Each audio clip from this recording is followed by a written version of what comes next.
बिस्मिल्लाहिर्रहमानिर्रहीम, अस्सलाम वालेकुम। बेशक इमरान खान साहब वफाकी हुकूमत में नहीं, लेकिन दूसरी तरफ पीडीएम के लिए मुश्किलात बढ़ा रहे हैं। अब आप देखिए कि हाल ही में इस खबर पर हमने बात भी की थी कि महकमा एंटी करप्शन पंजाब की तरफ से गिरफ्तारियां भी हुई हैं, बड़े बड़े केसेस, बड़े बड़े स्कैंडल और सरकारी ज़मीनों पर कब्जे पकड़े गए हैं, गिरफ्तारियां भी हैं, जेल भी भेजा जा रहा है। अब उज़मा बुखारी साहबा कह चुकी हैं कि हमारी तो लिस्ट तैयार कर ली महकमा एंटी करप्शन ने। अब इनको खौफ यह है कि नैब से तो इन्होंने सबको बचा लिया, लेकिन महकमा एंटी करप्शन जो है वो पंजाब का महकमा इमरान खान या तहरीक इंसाफ के अंडर आता है, तहरीक इंसाफ की हुकूमत है। अब इनके लिए मसला बना हुआ है। जरदारी साहब के लिए भी बहुत बड़ा मसला बन गया है। अब एक तरफ वो ये कि अभी हाल ही में फवाद चौधरी साहब ने प्रेस कॉन्फ्रेंस करते हुए, मीडिया से बात करते हुए कुछ पर्चे दर्ज करने की बात की है, और मैं आपको सुनवाना चाह रहा हूं कि उन्होंने कहा है कि दो खवातीन सामने आई, मीडिया के सामने आई, राशिदा बेगम और फरद फारूक साहिबा। इन्होंने आकर बताया कि शर्जील इनाम मेमन जो कि सूबाई वजीर हैं, यानी वजीर हैं पीपल्स पार्टी के, और नासिर हुसैन शाह साहब दोनों वुज़रा हैं, दोनों की तरफ से पैसों की पेशकश की गई। अब इस पर उन्होंने कार्रवाई करने का कह दिया है। पहले मैं आपको सुनवा रहा हूं क्या कुछ फवाद चौधरी साहब ने कहा है, और उसके बाद फिर बात करेंगे कि जरदारी साहब पंजाब से मायूस, नाकाम लौटे, क्या यहां होता रहा, और फिर किस तरह से अब ये मामला जरदारी साहब तक जा सकता है। ये सुनिए जरा। एमपीएस राशिदा बेगम और फरद फारूक आपके सामने आई मीडिया में, और उन्होंने ये वाज़े तौर के ऊपर ये बात कही कि किस तरह से नासिर अली शाह और शर्जील मेमन के हवाले से उनसे रब्ता किया, प्रैक्टिसेस में आता है, बदतरीन धांधली में आता है। यानी वो कह रहे हैं कि इन दो साहिबान के हवाले से राबता किया गया। अब एक चीज़ जहन में रखिएगा कि नासिर हुसैन शाह साहब की ऑडियो कॉल या वो बल्कि वीडियो मौजूद है जिसमें वो बात कर रहे हैं यूसुफ गिलानी के बेटे मूसा गिलानी से, और मूसा गिलानी जब अपने वालिद साहब के लिए कैंपेन कर रहे थे, यानी सेनेटर के लिए बनाने के लिए, और कौमी असम्बली से जहां पर उनके वोट्स कम थे पीडीएम के, और फिर भी यूसुफ गिलानी वहां पर मेजॉरिटी ले गए क्योंकि सीक्रेट वोटिंग थी और सेनेटर बन गए। अच्छा, नून लीग की वहां पर जो खातून उम्मीदवार थी वो तो हार गई, लेकिन बहरहाल यूसुफ गिलानी जीत गए। तो जाहिर है कि कुछ लोग जो तहरीक इंसाफ के थे वो लौटे हुए, उन्होंने जाकर वोट डाले। खैर बाद में तो सारे लौटे सामने आ गए, नूर आलम खान और दीगर सारे, राजा रियाज और ये सब, लेकिन इमरान खान ने उसके बाद एतमाद का वोट भी लिया था। तो उस वक्त एक वीडियो सामने आई थी और इमरान खान कहते रहे कि इलेक्शन कमीशन को इसका नोटिस लेना चाहिए, लेकिन टस से मस नहीं हुए। वो वीडियोस मानी गई कि ठीक है, मूसा गिलानी ने कहा हाँ हम ये बात कर रहे थे। उसमें सुना जा सकता है कि नासिर हुसैन शाह साहब कह रहे हैं कि जी वो करोड़ों के, पता नहीं 10 करोड़ के फंड तो वैसे ही हम दिलवा देंगे, उसमें से पता है 20% 30% कितने करोड़ तो है वो तो जिसको दिया जाता है, जो कहता है काम करवाने के लिए तरक्याती फंड आपको देंगे, तो वो तो वैसे ही उसके पास आ जाते हैं। ये सब बातें हो रही थी, तो उस वक्त नासिर हुसैन शाह का नाम सामने आया था। अब एक दफा फिर वही सूरत हाल नजर आ रही है। अब देखिए फवाद चौधरी ने मुकदमा दर्ज करने का किस तरह से कहा है, और नाअहली का भी। हॉर्स ट्रेडिंग में आता है, बल्कि ये क्रिमिनल ऑफेंस है। लिहाजा आज हमारी पार्टी ने यह फैसला किया है कि पंजाब में शर्जील मेमन और नासिर शाह के खिलाफ पर्चा दर्ज किया जाएगा। पंजाब में नासिर हुसैन शाह और शर्जील इनाम मेमन के खिलाफ पर्चा दर्ज किया जाएगा। हॉर्स ट्रेडिंग है, क्रिमिनल ऑफेंस है।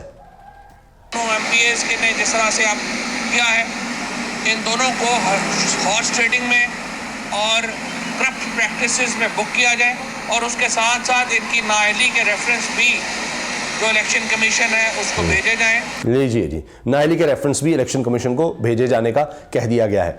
शर्जील इनाम मेमन साहब पर वज़ीर इत्तलात के तौर पर घपलों का इल्ज़ाम भी आया, और इमरान खान साहब के दौरे हुकूमत में जेल भी गए, और बहुत बड़ा स्कैंडल सामने आया कि इश्तिहारात की मद में बड़ा यानी बहुत बड़े बड़े करप्शन के यानी अंबार लगाए गए। और फिर जब चीफ जस्टिस होते थे साकिब निसार साहब, उस वक्त उन्होंने कुछ छापा भी मारा था और ये हॉस्पिटल में थे, और वो कहा गया जी ये तो शराब की बोतलें हैं, वो सारा किस्सा भी सामने आया था। तो ये अब देखिए कि किस तरह सिंध हाउस में जो सिलसिला शुरू हुआ और उसके बाद जो रजीम चेंज हुआ, तो इन्होंने सोचा कि हम पंजाब में भी इसको दोहराते हैं। और देखिए यहां पर आकर नासिर हुसैन शाह साहब पंजाब में आकर प्रेस कॉन्फ्रेंसेस करते रहे, यहां उनको बुलाया गया। बहुत से लोग कह रहे थे नासिर हुसैन शाह साहब यहां क्या कर रहे हैं, मालदार आदमी हैं, शायद पहले यूसुफ रज़ा गिलानी के लिए काम आए और सिंध हाउस वाले से काम आए, तो अब ये वजीर भी हैं, तो इनको यहां पर इनका नाम चल रहा है, उस नाम के हवाले से सारा कुछ किया गया। फिर ये देखिए कि जरदारी साहब चौधरी शुजात से मिलते हैं, क्या कुछ करते हैं, और एक दफा तो वो कुछ दिन के लिए हमजा शहबाज को वज़ीर आला बनाने में कामयाब हो गए थे। वो जो कुछ भी खेल खेला गया, जिस तरह भी हुआ, लेकिन उसके बाद फिर वो डिफेक्शन क्लॉज आया, लोटे फारिग हो गए, वहां पर इलेक्शन हुआ, इमरान खान साहब ने तारीखी फतह समेटी और पंजाब में हुकूमत हासिल की। अब दोबारा कोशिशें हुई, जिस तरह से ये परवेज़ इलाही साहब का डी नोटिफाई होना, दीगर सारे मामलात होना, अभी वोटिंग का सिलसिला है, लेने के देने पड़े हुए हैं कि करें तो करें क्या। अब सीक्रेट बैलेटिंग है जो स्पीकर और डिप्टी स्पीकर के लिए, उसके लाले पड़े हुए हैं। अदम एतमाद की तहरीक जो परवेज़ इलाही के खिलाफ थी वो वापस ले ली है, एतमाद का जो मामला है वो चल रहा है, वो भी अदालत में है। लेकिन जरदारी साहब के लिए बहुत बड़ा झटका है कि उनके मेन जो जाले प्लेयर हैं उनके खिलाफ मुकदमात का कह दिया गया। जरदारी साहब तो खुद कई मुकदमात भुगत चुके ना, और अभी तो उन्होंने माफ भी करा लिए सारे नैब से, तोशाखाना, गाड़ियां जो दी गई, जाली अकाउंट अरबों रुपए का, वो सारा, जहां पर पता नहीं सदके के बकरे और रेस्टोरेंट के खर्चे भी वहां से जा रहे थे। फिर आप देखें कि जनाब अमेरिका के फ्लैट्स सामने आ चुके हैं, सरे महल आप देखिए, पहले कहते थे हमारा नहीं, फिर बाद में कहा जी हमारे थे, बेच चुके हैं। फिर स्विस अकाउंट्स का खत ही नहीं लिखने दिया, यूसुफ रज़ा गिलानी की छुट्टी करवा ली, लेकिन वहां अकाउंट्स के लिए खत नहीं लिखा। और आज जो कहते थे कि जी हम छोड़ेंगे नहीं, इसाकदार कहते थे हम खत लिखो, क्यों नहीं लिखते, नवाज शरीफ कहते थे, आज किस तरह सारे इकट्ठे हो गए हैं। तो जनाब इकट्ठे तो हो गए हैं, लेकिन इमरान खान अभी उनके पास पंजाब और खैबर पख्तूनख्वा में हुकूमत है और तिगरी का नाच नचाया हुआ है, अभी भी मुकदमात दर्ज करने का कह दिया गया है। तो इनके लिए बड़ी मुश्किलात जो है वो बढ़ रही हैं। फरियाल तालपुर साहिबा जरदारी साहब की बहन है, उनके खिलाफ मुकदमात, बिलावल के खिलाफ मुकदमात, यहाँ तक के कई ज़मीनों के स्कैंडल्स भी हैं, प्राइवेट हाउसिंग सोसाइटी के स्कैंडल्स हैं, बहुत कुछ है जरदारी साहब के हवाले से। लेकिन अभी तो उन्होंने माफी का सिलसिला शुरू किया और नैब का जिस तरह खात्मा किया। लेकिन अब आने वाले वक्त में जब इमरान खान साहब नजर आ रहा है कि 2 तिहाई अक्सरियत, जब भी इलेक्शन हुए, वो कह रहे हैं कि हालात बड़े मुश्किल हैं, बड़ी सूरत हाल खराब है, लेकिन जब भी इलेक्शन होंगे तो तहरीक इंसाफ इलेक्शन जीतेगी।